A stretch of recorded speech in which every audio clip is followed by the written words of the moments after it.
दुर्गा सप्तशती छठा अध्याय। नमस्कार दोस्तों, यदि आप हमारे चैनल पर न्यू हैं तो चैनल को जरूर सब्सक्राइब कर लीजिएगा। बेल आइकन को प्रेस करके कमेंट बॉक्स में जय माता दी अवश्य लिखिएगा। यदि आप गर्भवती माता हैं तो आप हमारे चैनल को जरूर सब्सक्राइब कर लीजिए। और हमारे यहाँ भागवत पुराण की कथा सुनाई जा रही है, उस कथा को प्रतिदिन अवश्य ही सुनें। आप उसको शाम काल के समय या प्रातः काल के समय किसी भी टाइम तन मन से सुनिए, जिससे आपके गर्भ में जो भी बालक पल रहा है या जैसे संतान की आप कामना करते हैं वैसे संतान की आपको प्राप्ति होगी। यदि आप दुर्गा सप्तशती के पाठ को प्रतिदिन सुन रहे हैं तो माता रानी की कृपा से आपकी सारी विघ्न बाधाएं दूर होंगी और आपको सुख समृद्धि यश वैभव की प्राप्ति होगी। यदि आपकी कोई मनोकामना है उसको लेकर आप इसको प्रतिदिन 9 दिन सुनते हैं, नवरात्रि के दिन, तो आपकी समस्त मनोकामनाएं पूर्ण होंगी।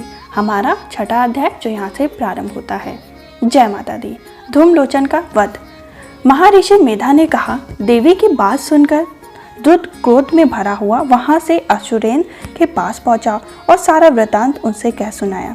दूत की बात सुन असुरेन के क्रोध का पारावार न रहा और उसने अपने सेनापति धूमलोचन से कहा, धूमलोचन, तुम अपनी सेना सहित शीघ्र वहां जाओ और उस दुष्टा के केसों को पकड़कर उसे घसीटते हुए यहाँ ले आओ।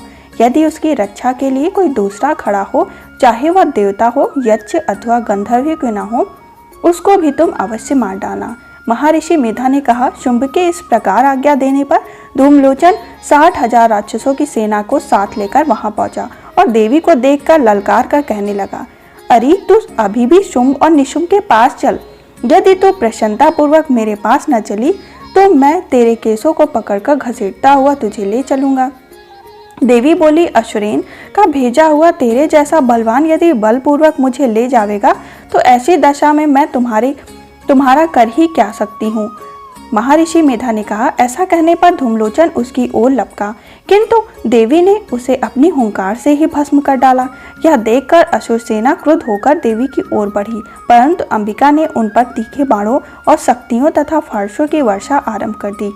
इतने में देवी का वाहन भी अपनी ग्रीवा के बालों से झटकता हुआ और बड़ा भारी शब्द करता हुआ असुर सेना में कूद पड़ा।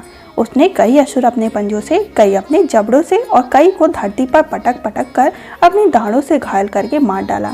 उससे कई असुरों के अपने नख से पेट फाड़ डाले और कई असुरों के तो केवल थप्पड़ मारकर ही सिर धड़ से अलग कर दिया।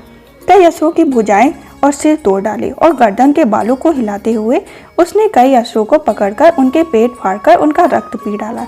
इस प्रकार देवी के उस महाबलवान सिंह ने क्षण भर में असुर सेना को समाप्त कर दिया।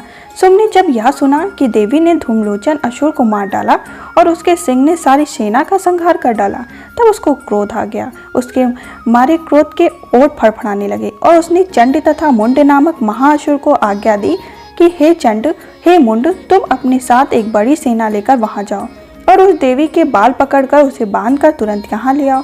यदि उसको यहाँ लाने में किसी प्रकार का संदेह हो तो अपनी सेना सहित उससे लड़ते हुए उसको मार डालो और जब वह दुष्टा और उसका सिंह दोनों मारे जावे तब भी उसको बांधकर यहाँ ले आओ। इस प्रकार हमारा छठा अध्याय संपूर्ण हुआ। हम फिर मिलेंगे 7वें अध्याय के संग। यदि आप इसको सुन रहे हैं तो देवी माता की आपके ऊपर विशेष कृपा बनेगी और आपके घर में सुख समृद्धि और हमेशा शांति का वास होगा। आप जैसी कामनाओं को लेकर इसको प्रतिदिन सुनते हैं, माता रानी की कृपा से आपकी समस्त मनोकामनाएं पूर्ण होंगी। जय माता दी।